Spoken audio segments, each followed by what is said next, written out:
Hello and welcome to Vision Academy. My name is Hanumant Ladwa and in this video we are going to write a C program to input a string and print it. Let us write the preprocessor directives hash include in Angular brace we'll write standard input output .h header file, and the next preprocessor directive is hash include in Angular brace we'll write console input output .h header file. Now we'll write void main function curly open brace, and here I'm going to declare the array of characters. So s represents string and in a square bracket I'm going to write 20. So it is one dimensional array of type character, that is string. Now we will ask the user to enter the string using printf function. In a double quotation mark I'm going to write enter the string and the double quotation mark and put semicolon. So in order to receive the string, I'm going to use getS function, and here we are going to pass this array as an argument. Next, I'm going to print the same string which is received from the user as it is onto the console. So what I'm going to do here in a printf statement is, in a double quotation mark, I'll write entered string is, and the double quotation mark and put semicolon.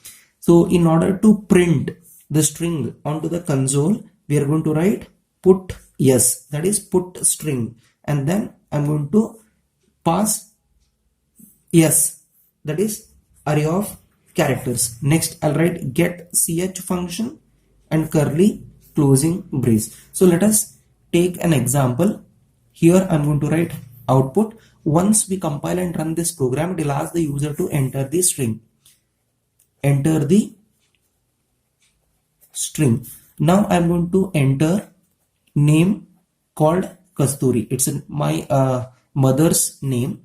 Next, so this is received using this getS function. Next, entered string is, it is going to print entered string is.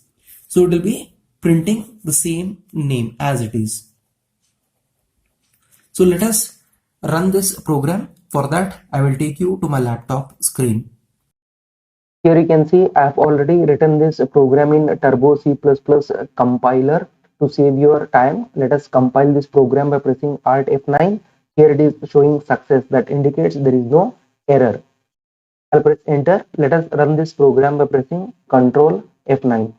Here you can see it is asking the user to enter the string. For example, I'm going to enter Kasturi and I'll press enter.